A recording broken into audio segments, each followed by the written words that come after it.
Forte abraço a você que me acompanha aqui no Juninho Fonseca de Olho no Lance e a melhor análise do jogo. E no podcast Passando a Limpo, palpites.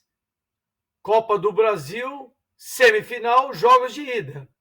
Não vai ter o que ficar em cima do muro, viu? Porque a ideia de conseguir um primeiro resultado forte no primeiro jogo, se você pensa assim, deve ser uma boa. Eu só quero saber do Thiago Cotrim, que está de volta comigo. Muito bom dia, um grande abraço. O que você acha disso? O primeiro jogo, você perde de 2-0, o segundo ganha de 4-1, 4-2, está tudo bem. Grande abraço, Thiago.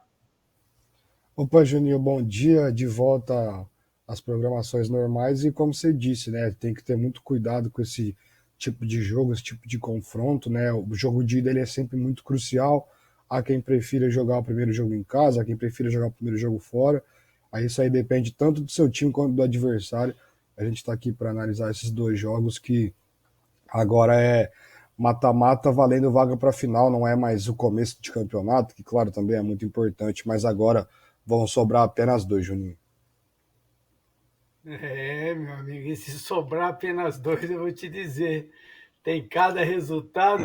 Bom, é sobre isso mesmo que nós estamos falando hoje, dia 23 de agosto, uma terça-feira, porque amanhã à noite nós temos os jogos de ida Copa do Brasil, jogos, um Rio-São Paulo que aconteceu por acidente, por mérito, por vitórias, não é? E nós teremos aqui de novo o apoio, a ajuda e a parceria do Vinícius Falquete, que produziu duas artes. Uma delas é essa primeira arte que nós vamos ver. Olha, ó, da onde vieram. O Corinthians veio do Atlético Goianiense, o Fluminense veio do Fortaleza, o São Paulo veio do América e o Flamengo veio do Atlético Paranaense. Assim, Thiago, dando uma olhada nesta tela que nós temos, esta arte que nós temos no vídeo, nós podemos dizer, assim, com certeza, que o Flamengo foi quem teve mais dificuldades porque enfrentou o maior quarto finalista? Eu acho que fica também um pouco claro que acabam passando os times que eram favoritos antes do começo, né, da série de quartas de final. Eu concordo que o Flamengo tinha um adversário mais encardido, podemos dizer assim, né, até pelo Filipão, que é um cara muito copeiro.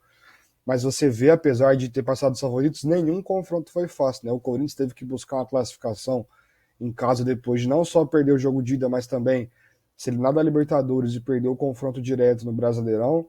O Fluminense quase deixou escapar ali, passou com uma polêmica, foi pênalti, foi falta, enfim, não é nesse mérito que a gente vai entrar aqui. O São Paulo também quase deixa escapar uma classificação no tempo normal, poderia buscar nos pênaltis, poderia, claro, mas quase deixa escapar depois de fazer 3-0 no agregado, né, ia ser muito complicado. E o Flamengo também enfrentou um time muito difícil, um time muito copeiro, que é o Atlético também, acaba conseguindo a classificação ali nos detalhes, mas acabam sobrando os quatro mais fortes, os quatro de mais tradição, é claro, respeitando todos os outros que ficaram pelo caminho, porque ninguém chega numas quartas de final da Copa do Brasil à toa. E para todos esses, eu acho que principalmente para Atlético Goianiense e América, muito importante a parte financeira também, né? Eu falo principalmente esses dois porque o Fortaleza e o Atlético já estão se acostumando mais a estar sempre chegando na reta final de todas as competições, Juninho. Um detalhe interessante, né, Thiago? Ninguém ganhou duas partidas, né? E ninguém foi pro pênalti, né? Todo mundo decidiu no jogo, né? Que legal. O Corinthians havia perdido o primeiro jogo por 2-0, venceu 4-1.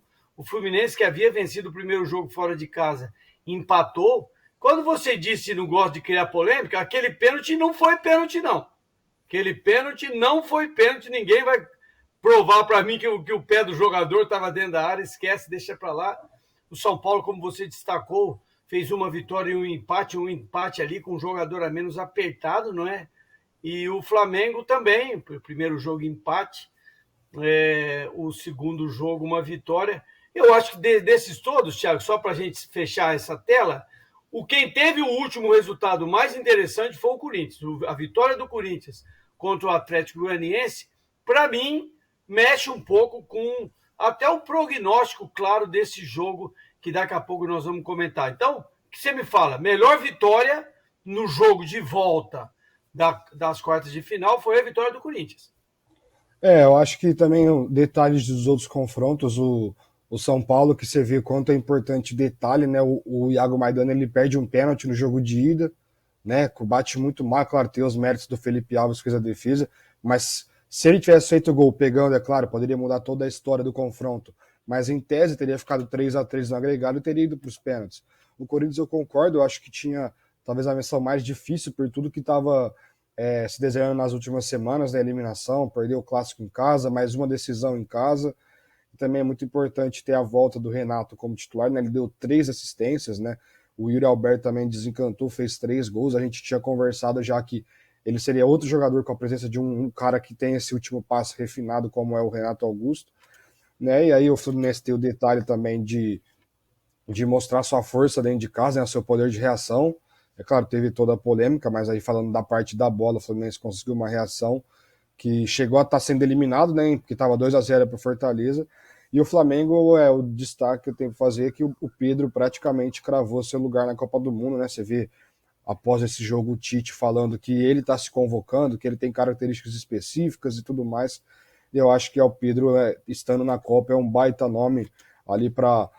Acredito que no começo para ser opção no banco, mas certamente para incomodar quem estiver jogando e incomodar mais ainda seus marcadores para quando ele entrar durante a partida, Juninho. É muito legal, hein? Então, vamos mudar de arte, vamos ao foco do dia. Olha lá, primeiro jogo, hein, meu amigo? Rapaz, que coisa muitíssimo interessante, né? Que o sorteio também fez uma mexida, porque vamos ter hoje à tarde, que tarde, hoje à noite, que jogão de bola, Fluminense e Corinthians, 19 horas e 30 minutos, com certeza amanhã você não vai na aula, vai abrir aquela justificativa. Tiago, me fala uma coisa, cara. Fluminense e Corinthians, primeiro jogo, Maracanã, amanhã, 19h30, amanhã, dia 24 de agosto. Tem favorito esse jogo? Eu acho, particularmente, o Fluminense um pouco favorito. Se eu tivesse 3 fichas, eu jogaria 2 no Fluminense e 1 no Corinthians. Agora, se eu tivesse 4 fichas, eu não jogaria 3 no Fluminense e 1 no Corinthians. Rapaz, que coisa estranha. Mas me fala, Fluminense e Corinthians, tem favorito? Quem é o seu favorito? Eu acho que os dois confrontos eles são muito equilibrados, né, em termos gerais, mas eu acho que para o Fluminense fazer o primeiro jogo em casa foi muito interessante, porque o Corinthians ele é um time que em casa ele é um time, fora de casa ele é um completamente diferente, né? E o Corinthians ele se pegar pelo menos as últimas temporadas assim, ele é melhor segurando o resultado do que buscando um resultado, né? Por isso que, claro, a gente está aqui para analisar, deixando qualquer clubismo de lado, mas é por isso que eu preferi que o Corinthians jogasse o primeiro jogo dentro de casa, né? Porque é um time que costuma ter bons resultados lá e é melhor segurando do que indo para cima para buscar o resultado. Mas já que não aconteceu, o sorteio deixou o Fluminense fazer o primeiro jogo em casa e o Fluminense é favorito sim para o jogo de amanhã. O Corinthians, que é um time que contra o Fortaleza, por exemplo, criou muito pouco e sem sofrer uma pressão muito grande acabou levando o gol, né? É claro, tinha pressão na torcida, mas não era um volume de jogo do Fortaleza que eu imagino que o Fluminense vai ter esse volume de jogo amanhã, né? De pegar, de não deixar o Corinthians respirar, de marcar a pressão alta. Então é um time que vai ter esse volume de jogo, vai ter muita intensidade, que vai ser preciso o Corinthians ter também, né? O Fluminense que tem um time muito competitivo, tem uma ideia de jogo muito desenhada. Eu acho que para amanhã o jogo-chave do Corinthians é a marcação na saída de bola do Fluminense, porque o Diniz ele não vai abdicar do estilo de jogo dele, ele vai querer ir para cima, ele vai querer marcar alto, vai querer ter a posse de bola, mas ele vai querer começar a jogada desde lá do Fábio, desde o goleiro. Eu acho que o jogo do Corinthians pode ser esse jogo de marcar alto, de tentar roubar a bola ali perto da área, do meio de campo para frente, e aí o Corinthians a gente sabe que tem muita qualidade técnica na parte ofensiva, né, com o Renato, Roger Guedes, Yuri, tem a velocidade do Mosquito, não sei se vai jogar ele ou o Watson, eu acho que é um jogo para começar com o Mosquito, até porque um detalhe também que é importante, o lateral esquerdo do Fluminense não é um lateral esquerdo, né, é o Caio Paulista, que é ponta de origem, e ele sobe muito, né, claro, ele está se adaptando na posição, ele vem fazendo ótimos jogos, mas ele está se adaptando, então ele ainda deixa muito espaço, toma muita bola nas costas, o que é normal para quem não está habituado a fazer esse tipo de função, e por isso que eu acho importante você ter a profundidade do Mosquito e não a qualidade técnica do Watson, né? Então, eu acho que esse pode ser um ponto-chave. E o Fluminense tem que tomar muito cuidado ali com o Arias, com o Cano, tem que ver a situação do Ganso, se ele vai para o jogo ou não, mas também é um cara que se jogar, ele, do mesmo jeito que o Renato tem aquele último passe refinado, o Ganso também tem. Mas eu acho que o jogo de ida está um pouco mais para o lado do Fluminense, né? Claro que meu coração não quer que isso aconteça, mas a gente está aqui para analisar o confronto em si, então eu acho que o Fluminense tem um pouco uma vantagem assim, um pouco favorável para si nesse primeiro jogo no Maracanã, que vai estar com o estádio completamente lotado, então é um ponto a mais. E o Fluminense, na minha opinião, leva esse primeiro confronto, Juninho. Meu amigo, eu tô vendo os números aqui, Thiago. Olha só, hein? Fluminense fez 13 gols, legal. Corinthians fez 11, apesar de ter feito 4 no primeiro jogo. Agora me diz uma coisa, Thiago, com relação à virada de chave, né? Que é uma coisa que eu explico rapidamente. Domingo passado, as equipes disputaram no fim de semana, melhor dizendo, as equipes disputaram os seus jogos do Campeonato Brasileiro da Série A, não é? Um ganhou, o outro perdeu e tal, fica numa posição uma posição melhor que a outra, o Fluminense sobe de classificação. Me diz uma coisa, Thiago, esse resultado do fim de semana é uma ótima vitória do Fluminense e uma derrota do Corinthians. Isso pode mexer com o jogo, especificamente da Copa do Brasil? Eu acho que nesse caso mexe muito pouco, Juninho, porque o Fluminense acabou sendo mais do mesmo, né? Claro, vencer por 5-2 não é comum, mas o Fluminense foi mais do mesmo, né? Teve domínio do jogo no Maracanã, fez muitos gols, levou dois, que não tem sido muito comum, mas então, tipo, acaba mantendo o que já vinha fazendo, né? Uma coisa se você tivesse num momento meio instável e tivesse uma baita vitória, o Fluminense tá sendo muito constante no Campeonato Brasileiro, né? Então, eu acho que não mexe muito o psicológico para esse jogo. E o Corinthians também não, porque o Corinthians aí tá com um time meio misto, né? Contra o Fortaleza, a defesa inteira reserva ali, com exceção do Cássio, né? Então, isso também tem que ser levado em consideração. Então, eu acho que mexe muito pouco. Esse negócio de virar a chaveira também. No último jogo do Maracanã foi 4-0 para o Fluminense no Campeonato Brasileiro. O Corinthians estava com aquele time com vários garotos, né? Então, eu acho que muda muita coisa. Eu acho que o último jogo ele sempre influencia pouco quando você está falando de um jogo de pontos corridos para um jogo de mata-mata na sequência. Então, claro, é minha opinião. Tem gente que vai achar que influencia muito. Eu acho que não mexe muita coisa. Eu acho que um detalhe importante também é a qualidade do gramado do Maracanã. Ela tá muito alta perto do que teve recentemente, né? O gramado antigo, o gramado do Maracanã é muito ruim, né? Um gramado péssimo. Hoje ele está com muito mais condições de receber um jogo de semifinal de Copa do Brasil.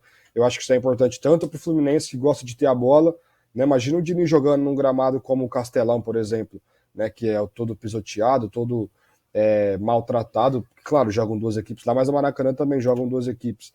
Né? Imagina o Diniz tendo esse jogo de posse de bola num gramado ruim e o Corinthians também tendo contra-ataque, onde é muito importante a condução de bola num contra-ataque, num gramado ruim. Né? Então eu acho que o gramado, estando bem cuidado, só favorece o espetáculo, favorece as duas equipes. Mas como eu disse, eu vejo o Fluminense com uma vantagem. Não vejo o Fluminense que vai acontecer de matar o jogo, o confronto no primeiro jogo. Eu acho que vence sim. Um placar ali, talvez no máximo 2 gols de diferença, que já é uma baita vantagem, né? Porque se vencer por 2-0, por exemplo, o Fluminense vai ter muito contra-ataque no jogo de volta lá na Arena Corinthians, e o Fluminense com espaço é muito fatal, mas eu acho que pro Corinthians um empate já tem que ser, não vou dizer comemorado, mas tem que ser tratado como um bom resultado sim, porque vai dependendo só de si, dependendo de, não vai ter obrigação de vencer por tantos gols jogando em casa, Júnior. Rapaz, eu tava dando uma olhada aqui, os 2 últimos jogos do Corinthians em casa foi goleada, né? Foi contra o Santos, 4-0, e contra o Atlético, 4-1, rapaz, então você deu a dica boa. Se o Corinthians trouxer alguma coisa do Maracanã, vai ser muito interessante. Eu tô alinhado contigo quando você diz um discreto favoritismo para o Fluminense. Os números, eles são números equilibrados, especificamente da Copa do Brasil, aí que estamos na chavinha da Copa do Brasil, porque no Campeonato Brasileiro da Série A as duas equipes também estão muito próximas, né? Tem uma distância bem curta, então nós temos muitos números, mas sem dúvida quem hoje tem uma melhor condição de jogo é o Fluminense, então eu também colocaria aí um pouco mais para o Fluminense, sabendo, evidentemente, que na hora que a bola rola, nós podemos ter um jogo surpresa, né? Um jogo diferente. Nós já vimos grandes clubes jogando. Eu já vi Atlético Mineiro e Cruzeiro, acho que o primeiro jogo foi 3-0, alguma coisa assim grande. Então, para finalizar o meu palpite do Fluminense e Corinthians, que eu fico um pouco mais com o Fluminense para esse primeiro jogo, eu diria, Thiago, para fechar, que 1-0, 0-0 e 0-1 fica do mesmo tamanho. Se alguém quer fazer alguma coisa diferente hoje, tem que ganhar acima de um gol único de vantagem. Quem vencer por 2-0 amanhã, quando eu digo hoje, é amanhã, quarta-feira, dia 24, quem vencer por 2 gols realmente numa fase dessa semifinal pode estar dando um passo definitivo para voltar aí no caso os dois que já foram campeões, né, voltar à final da Copa do Brasil. Ô, Agora Juninho, nós vamos mudar a chavinha, pois não? só o detalhe também se fosse Campeonato Brasileiro, eu acho que o favoritismo era muito maior do Fluminense, né? Acho que por se tratar de um mata-mata, uma semifinal, o Corinthians vai entrar de uma maneira diferente do que eu imagino que entraria no campeonato de pontos corridos. Se fosse um Brasileirão no Maracanã lotado, o Fluminense eu acho que teria mais vantagem do que tem por ser mata-mata. Mata-mata muda muita coisa. E é o que você disse, se o Fluminense faz 1-0, por exemplo, o Corinthians vai pensar o quê? E aí? Eu tento segurar esse 1-0 sem me arriscar tanto nesse jogo, porque 1-0 é uma vantagem, a vantagem mínima. Eu tento ir para cima e corro o risco de sofrer o 2-0 e ter que fazer 2 lá. O Fluminense também, se fizer se o Fluminense tomar gol, é óbvio que vai jogar para empatar e virar o jogo. Mas se fizer será que vai manter o mesmo volume de jogo? Será que vai buscar o segundo gol tendo um pouco mais de cuidado, perdão? Então é um jogo muito detalhista, né? Então a gente tem que ficar muito atento em todas as situações que podem acontecer na partida, Juninho. Sem dúvida. Esse tal de mata-mata, o primeiro jogo que você não tem uma resolução definitiva, parece redundância que eu estou dizendo, resolução definitiva, porque é o jogo para dar um passo, não é o jogo que define, né? Mas quem consegue nesse jogo, ou fora de casa, ou como mandante, ou como visitante, ou como mandante, consegue um bom resultado, que é uma vitória com 2 gols, qualquer que seja o placar, 2-0, 3-1, 4-2, pode sim dar um passo definitivo. E, sem dúvida nenhuma, para o visitante, perder por um gol de diferença não parece ser nada estranho. E é sobre isso que nós estamos falando nesse jogo entre Fluminense e Corinthians, aqui no nosso palpite, no nosso podcast Passando a Limpo, palpites da semifinal da Copa do Brasil. Estamos indicando o Fluminense exclusivamente para esse jogo. Bom, também amanhã, quarta-feira, nós teremos no estádio Cícero Pompeu de Toledo. Rapaz, esse campo é lindo, hein, Thiago? Você já foi lá? Já fui. Eu fui num jogo da seleção e num jogo da Copa América da Colômbia. É um dos estádios, esses estádios raízes mais modernos que a gente tem, né? A gente fala raiz porque não é a arena, mas você vê o Morumbi por dentro, ele é completamente diferente do que você imagina que ele é quando você vê por fora. Realmente é um dos estádios mais bacanas e tradicionais do Brasil, Júlio. Arquitetura antiga, demorou 10 anos para ser construído. Nesse período, o São Paulo não ganhou nada. E depois que construiu o Morumbi, rapaz, eu vou te dizer, o São Paulo ganhou muita coisa, muito legal. Bom, Thiago, amanhã, São Paulo e Flamengo, 21h30. Claramente a vantagem é do Flamengo. O melhor time é o Flamengo, o melhor elenco é o Flamengo. Quem está melhor no Campeonato Brasileiro da Série A é o Flamengo. Quem tem os melhores resultados é o Flamengo. Ô, Thiago, o São Paulo tem alguma chance de reverter tudo isso que eu falei a favor do Flamengo? Assim como a gente disse do Fluminense e Corinthians no Brasileirão, eles se enfrentaram muito mais recentemente, né, do que Fluminense e Corinthians, foi 2-0 para o Flamengo. E isso que o Flamengo foi com o time meio mais reserva, foi um time reserva, misto para reserva, e o São Paulo praticamente titular, né, mas o Flamengo com o time reserva empatou com o Palmeiras, que é a segunda principal força do futebol brasileiro, né, força em termos de elenco, eu falo, né, mas enfim, falando desse confronto, os caras do Flamengo estão descansados, eles não jogaram, né, no final de semana. O São Paulo perdeu o Clássico pro Santos com um time também mais alternativo, mas é outro campeonato, o Morumbi vai estar cheio, o gramado é impecável, o Rogério sabe a importância desse tipo de jogo, O Rogério sabe o que ele tem que fazer, ele sabe que não vai dar para jogar de igual para igual. Eu acho que a ideia do São Paulo deve ser ter aquela pressão inicial por jogar dentro de casa, que é padrão de quem joga em casa, ainda mais no mata-mata, mas uma pressão controlada, porque o mínimo de espaço contra o Flamengo pode ser fatal. E aí depois é deixar o Flamengo um pouco mais com a bola, porque é o time que tem mais qualidade para armar o jogo, para ter mais posse. O São Paulo gosta de se defender, o São Paulo sabe se defender, ainda mais jogando em casa. É um time completamente constante e regular quando joga em casa. Fora de casa é um time que tropeça muito, deixa muito pontos para trás. Em casa é um time muito forte. Né? A gente sabe a torcida do São Paulo está abraçada com o time, né? O time vive um momento muito interessante nas Copas. Enfim, eu acho que é um jogo que o Flamengo também, se achar que vai matar a qualquer momento, que vai ser fácil, porque venceu com o time reserva sem sofrer muito, não vai ser assim, tá enganado. O São Paulo, se não for ou mais, é um dos mais tradicionais em torneios mata-mata dos times brasileiros. É claro, não tem o título da Copa do Brasil, mas a gente fala de mata-mata no geral, né? Um dos que estão mais habituados a jogar esse tipo de confronto, enfim. Eu acho que é um jogo muito interessante.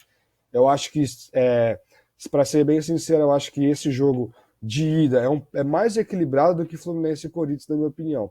Porque o Fluminense em casa é muito forte, o Corinthians é muito fraco, o São Paulo em casa é muito forte, o Flamengo fora de casa é um time completamente forte também. O Flamengo é um time que está invicto há alguns jogos já, entre esses jogos fora de casa também. Então eu acho que esse jogo está com uma cara de empate com gols. Eu acho que o São Paulo saindo na frente muda muita coisa. Se o Flamengo sair na frente, aí já é outro tipo de jogo, porque o São Paulo vai ter que sair para o jogo, porque joga em casa, e o Flamengo com espaço, a gente já sabe o que costuma fazer com seus adversários. Mas eu vejo uma chance de empate com gols aí nesse jogo. O São Paulo vai precisar muito de Luciano, de Caleri, de Igor Vinícius, que vive uma grande fase, de Nestor, que quando joga bem dá outra cara para esse time do São Paulo. E o Flamengo, a gente não precisa nem ficar falando toda semana, né? O time do Flamengo, o Gabigol, o Pedro, o Arrascaeta, a dupla de zaga também muito forte ultimamente. E o Arrascaeta, eu falo isso já faz algum tempo, ele é de longe na temporada o melhor jogador do continente sul-americano. Então não é qualquer equipe, nem qualquer jogador que o São Paulo vai estar enfrentando, mas eu apostaria num empate nesse confronto. Na minha opinião, eu acho que o empate talvez seja o resultado, não vou dizer o mais plausível, mas eu acho que tá com uma cara boa de um empate com gols ali, um 1-1 ou um 2-2, Juninho. Muito legal, você foi muito bem na sua descrição, tanto de São Paulo quanto de Flamengo. Lembrando, você citou, inclusive, o São Paulo não tem esse título, né? Um dos poucos títulos que o São Paulo não tem. O Flamengo acho que ganhou 2 vezes, o Fluminense também ganhou, o Corinthians ganhou 3 vezes, tal, alguma coisa assim. Agora, Thiago, eu queria que você me fizesse uma análise desses dados que eu captei agora, cara. Enquanto você fazia o seu ótimo comentário, eu estou procurando aqui num site. Eu quero te fazer uma pergunta bem interessante. Olha só. O Flamengo, Thiago, até agora disputou 6 jogos. Fez apenas 8 gols. Né? São poucos gols no meu entendimento para esse Flamengo. Evidentemente que o resultado apertado contra o Atlético Paranaense impõe essa condição. Mas olha esse dado aqui, Thiago. Desses 8 gols que o Flamengo fez, 5 gols foram de titulares. 3 gols foram de reservas. Enquanto que o São Paulo fez 11 gols, 10 de titulares e 1 de suplente. Significa que o São Paulo tem 10% de gols feitos pelos reservas e 90% pelos titulares. Esse dado já mostra os recursos técnicos que o Flamengo tem para qualquer tipo de competição, porque, Thiago, hoje em dia pode fazer 5 substituições. Uma coisa que, com certeza, o aspecto financeiro, técnico, tático mexe. Faz um comentário sobre esse disparate que tem entre São Paulo e Flamengo, Thiago. Sem dúvida, quando a gente fala que o Palmeiras é o melhor time em termos de resultados e tudo mais, que o Flamengo é o melhor elenco, é isso que a gente está querendo dizer, né? Não está querendo dizer que o Palmeiras é muito mais time que o Flamengo, nem nada, mas o Flamengo, se você pegar o elenco, dos reservas do Flamengo, quantos não serão titulares em praticamente todos os times? Você tem Marinho, Cebolinha, o Lázaro, que tem sido o cara mais adiantado, né, quando jogam os reservas, faz uma função ali meio que de falso 9, um elemento surpresa. O Lázaro é um baita jogador com um baita futuro. O Vitor Hugo, que é um armador que flutua muito também, é um muito bom jogador. Mas tem João Gomes, que até ontem era titular, Inclusive, seria titular no São Paulo, por exemplo, o João Gomes, na minha É opinião. verdade. Hoje chegou o Vidal, mas seria titular no São Paulo e em vários outros times, não estou falando só do São Paulo, né? Você tem também Thiago Maia, quando joga também é um cara que tem um passe muito bom, tem uma boa marcação. As laterais, Mateuzinho e Ayrton Lucas. Os zagueiros, Pablo e Fabrício Bruno. Então, o próprio goleiro que costuma jogar o Santos, se fosse seu reserva, teria ainda Diego Alves como opção, o Hugo como opção. Então você vê a força de um time, e como você disse, são 5 substituições. Você mexe, contando que geralmente não tem substituição com goleiro, só se tiver algum problema físico ou de passar mal, enfim, você mexe em metade do seu time, né? Do seu time inicial, e geralmente são mudanças do meio para frente. Você coloca gente do meio para trás naquela reta final para segurar o resultado, para catimbar um pouco. Então você tem já craques do meio para frente. Aí eles cansam, o que acontece? Entram craques também. Então você vê Piora. como é para o Flamengo. O São Paulo pensa assim: nossa, que bom, vai sair o Gabigol. Tava jogando muito. Aí vai entrar o Marinho, por exemplo, que é um cara rápido, forte, que briga, que tem o chute de fora da área. Então, e descansado, né? Para pregar a defesa cansada. Então, a gente tem que ter muito cuidado, o São Paulo, com as mudanças que vem do banco do Flamengo. O duelo que eu acho que pode ser muito interessante, ali da dupla de ataque, ali Gabigol e Pedro.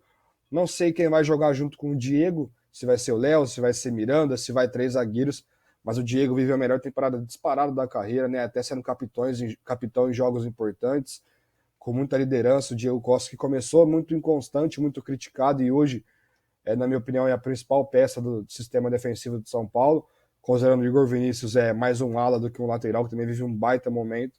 Eu acho que é muito interessante esse duelo do Diego ali com a dupla de ataque do Flamengo, e também do Igor Vinícius com o Felipe Luiz, que não é um cara que sobe tanto, que não tem a mesma velocidade, pode ser o lado para o São Paulo atacar esse lado esquerdo ali. Tem a cobertura do Davi Luiz, que é muito rápido. Na verdade, se jogar o Léo Pereira, eu jogo o Léo Pereira porque ele é canhoto, né? Mas, enfim, o Igor Vinícius contra o Felipe Luiz pode ser uma das armas ali do São Paulo, considerando, não criticando o Felipe Luiz, mas por ser um jogador de mais idade, mais experiente, ele não tem mais a mesma velocidade que ele já teve, e é o ponto forte do jogo do Igor, essa velocidade. Então eu acho que o São Paulo, se analisar bem, vai achar um ou outro ponto fraco nesse Flamengo, que é quase impecável, Juninho.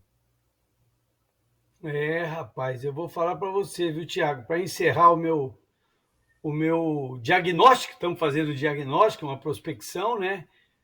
O Rogério Ceni tem coisa para fazer, porque o time dele, cara, atualmente o São Paulo vem participando bem de alguns jogos, com alguns jogadores que subiram de produção.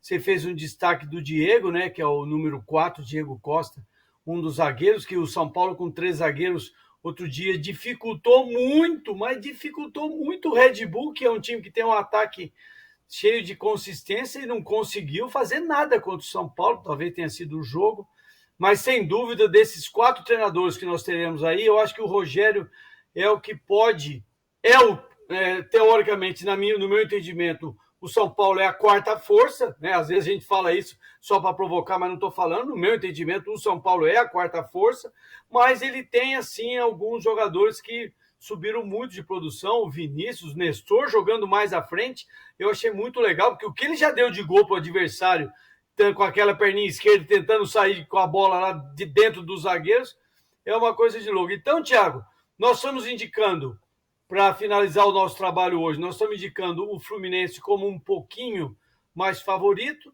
e um empate entre São Paulo e Flamengo, é isso? O meu palpite é esse, é Fluminense no jogo de ida e o empate com gols entre São Paulo e Flamengo, Juninho. Legal. Então, beleza. Eu vou ficar diferente de você. Eu vou fazer uma coisa diferente. Eu já vou, apesar de tudo isso que eu falei do São Paulo, eu acho que o Flamengo com a chegada do Dorival, ele ajustou, ele pegou um ambiente com os jogadores que pesa muito, muito, muito, muito, que o Flamengo passou um ano todo com sobe e desce, agora está num alinhamento muito legal. Eu até posso acreditar num empate hoje, mas eu acho que o Flamengo, eu já colocaria o Flamengo como favorito para ir passar desta fase, muito embora, se o São Paulo ganhar de 1-0 não vai fazer tanto barulho. Agora, se o Flamengo ganhar esse primeiro jogo, eu vou falar para o Flamengo é candidataço. De toda forma, o Thiago está indicando Fluminense e empate, e eu estou indicando Fluminense e Flamengo. Estou apostando nos dois cariocas neste primeiro jogo. O que mais, Thiago? Para finalizar, hoje tem aula, você faz favor de comparecer. O que mais? Você já foi na Feira do Livro, Feira Internacional do Livro? Vamos falar para os amigos que nos acompanham aqui no Juninho Fonseca de Olho no Lance. E a Feira do Livro? Teve a presença daquele lateral direito lá, que jogou na seleção, que levantou a taça lá, o da Regina, que falou Regina. É Regina, né, Juninho? Que ele falou na hora de levantar a taça. Regina é o nome da esposa, mas o bairro é Vila... Rapaz, esqueci o nome da vila. Esqueci. Um tal de Cafu. Segue o teu. Jogou pouca bola o Cafu, Marcos, né? Evangelista. Jogou pouca bola o Cafu, mas é sempre interessante, tem muita coisa para estar aprendendo lá. Eu não compareci outra, mas o pessoal falou que foi muito bacana, Juninho. Foi legal. Eu fiz uma pergunta para ele lá a respeito da Copa de... Eu fui o primeiro a perguntar, que eu estava lá, não tenho o que fazer. Não adianta eu chegar lá e ficar escondido. Cheguei lá, ele falou, Juninho, você tem que fazer uma pergunta do Cafu.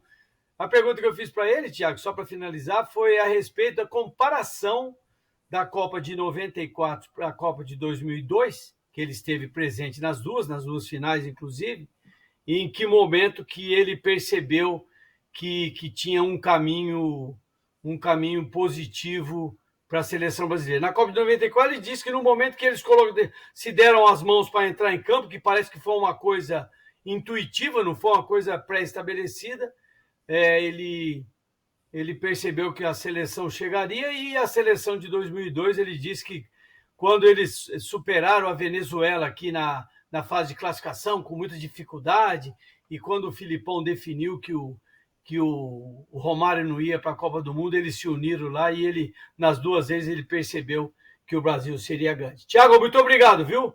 A gente volta a qualquer momento. Tamo junto. Valeu, Julinho. Forte abraço. Acredito que sexta-feira a gente está de volta aí para falar um pouco dos resultados dos jogos de ida, do Brasileirão também. Então, forte abraço mais uma vez. É muito bacana estar participando aqui, Juninho. Valeu. Valeu. Um grande abraço a você. A gente volta. Gente, então era isso que nós queríamos trazer para vocês nesse podcast Passando a Limpo Palpites da Copa do Brasil, primeiro jogo, fase semifinal, jogos importantes, Fluminense, Corinthians, São Paulo e Flamengo, clássico Rio-São Paulo aí, e eu dei os meus palpites, meus pitacos, e nós trouxemos aqui para vocês. Gente, mais uma vez eu agradeço a todos vocês, continue mantendo ligado no nosso trabalho aqui no Juninho Fonseca de Olho no Lance, com o podcast, com os palpites diretos que eu faço, e eu agradeço a todos vocês esta participação. Agradeço também ao Vinícius Falquete, meu parceiro de toda hora. Fiquem com Deus, um grande abraço, a gente volta a qualquer momento. Tchau.